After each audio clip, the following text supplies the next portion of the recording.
Kembali lagi di Cerita Cinta Channel. Jangan lupa like, comment, and subscribe ya. Terima kasih. Aku rasa sosok pangeran tidak hanya ada di Arab atau di Dubai saja. Sadar, Lev. Astaga, apa kepalamu terbentur sesuatu? Dia tampan. Sangat tampan, tapi wajahnya mengandung banyak kesedihan.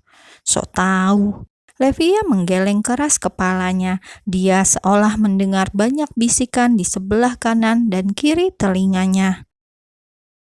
"Tunggu," pekik Levia dengan mulut tertutup rapat. Suaranya seakan tertahan di dalam kerongkongan. Ia spontan mengulurkan tangan, menghalangi pintu lift tertutup kembali saat tangan pria berkacamata itu memencet tombol lift. Sepertinya pria tersebut ingin menutup pintu lagi karena Levia enggan masuk. Di balik kacamata hitam yang membuatnya terlihat keren, Dirga hanya melirik dengan dingin lewat ekor matanya.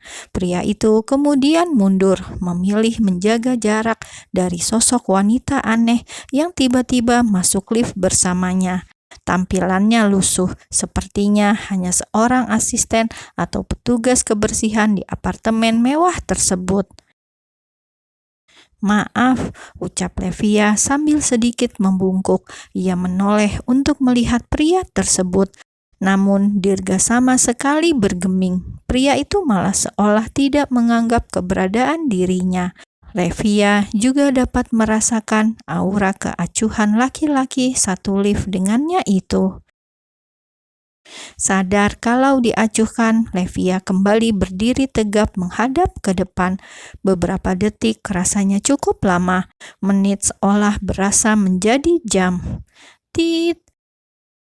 Pintu lift terbuka. Mereka ternyata turun di lantai yang sama. Levia keluar duluan. Ia langsung berlari kecil mencari petugas apartemen yang semula ia berikan akses card. Tap, tap, tap. Levia berjalan cukup cepat hingga derap langkah gadis tersebut mengusik perhatian Dirga. Pria itu sempat melirik sekilas, namun kembali melanjutkan langkah kakinya. Dirga berjalan dengan tatapan kosong menuju apartemen miliknya. Klik. Dilihatnya ruangan sudah rapi, sama seperti saat ia tinggalkan beberapa jam yang lalu. Hanya saja, wangi lantai aroma cemara masih menguar keharuman yang menyejukkan. Mata Dirga kemudian tanpa sengaja melihat vas. Ada sesuatu yang mengusik pandangan mata Dirga. Ada sesuatu yang tidak semestinya ada di situ. Ponsel siapa ini? Dirga lalu meraih benda pipih yang terlihat jadul tersebut. Mungkin lebih mahal harga remote TV di apartemen miliknya daripada ponsel yang kini ia amati dengan seksama. Entah mengapa ia merasa terganggu dengan itu. Tiba-tiba saja ia raih ponsel yang menurutnya buluk tersebut. Ia bawa benda itu dan memasukkan ke dalam laci dengan kasar hingga menimbulkan sebuah bunyi. Dirga seolah tidak peduli dengan handphone itu. Ia hanya tidak suka benda itu merusak pemandangan mejanya saja. Sembari melepaskan jas, ia mematikan semua lampu di ruangan itu. Dirga dengan malas berjalan menuju kamar mandi. Ia mau membersihkan diri karena kepalanya terasa berat. Mungkin karena belum makan dari kemarin, tubuhnya merasa sedikit melemah. Ditambah selesai dari makam, Dirga paling tidak bisa berpikir terlalu berat. Kecelakaan bersama Arunika beberapa tahun silam meninggalkan bekas cedera di kepala pria tersebut. Sempat gegar otak, membuat Dirga tidak bisa tertekan. Dan saat kembali dari makam, tanpa sadar, pikirannya kembali ke masa-masa kelam tersebut. Bagaimana ia berjuang mati-matian keluar dari himpitan kursi mobil, dan bagaimana ia mencoba mengeluarkan Arunika yang saat itu tubuhnya juga terhimpit dan bersimbah darah. Sebuah kenangan yang mengerikan, bahkan ia harus mengalami ribuan mimpi buruk pasca kecelakaan maut tersebut.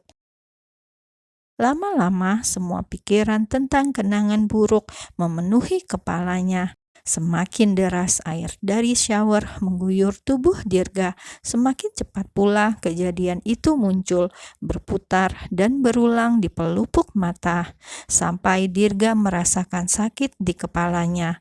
Dan pria itu tiba-tiba jatuh pingsan. Dirga tumbang di kamar mandi saat air terus mengguyur deras tubuhnya. "Maaf Pak, saya jadi merepotkan Bapak." Levia merasa canggung karena meminta bantuan petugas untuk meminta akses card lagi. "Tidak apa-apa, santai saja sama Bapak," ucap petugas yang ramah tersebut sambil mengeluarkan akses card.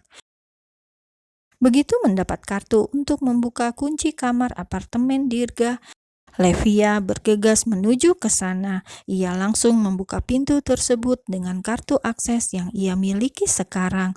Buru-buru ia berlari ke meja. "Aku tadi letakkan di sini kan, lalu kemana benda itu?" Levia melihat jam yang menempel di tembok. Ibu tirinya pasti sudah kesal menunggu, tapi dia tetap harus mencari ponselnya.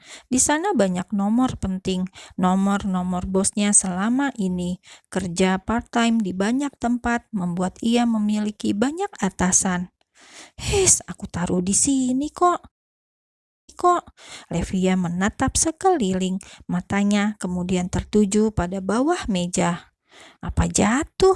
gumamnya. Dengan cepat ia berjongkok mencari ponsel di kolong meja. Di mana dong? Levia sampai menggeser meja dan meraba-raba di bawah sofa.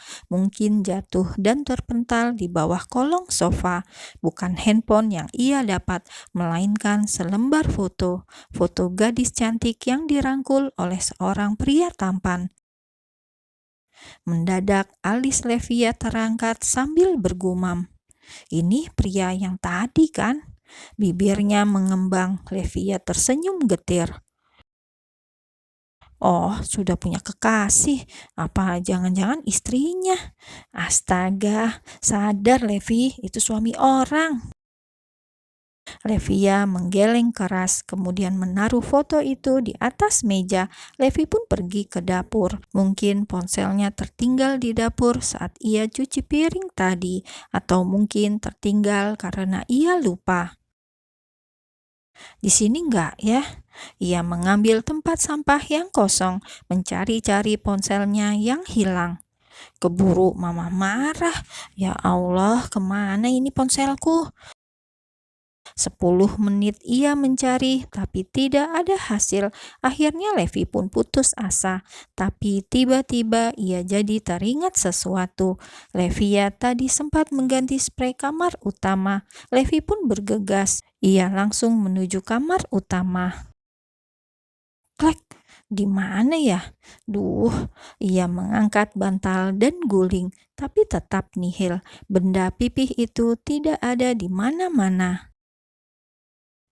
"Mikir, Lev, mikir. Tadi kamu bersihin apa aja?" Levia memegangi kepalanya. Lama-lama pusing mencari ponsel yang tidak ketemu juga. "Kamar mandi, mungkin terjatuh di dalam sana," gumam Levia sambil bergegas melangkah ke kamar mandi.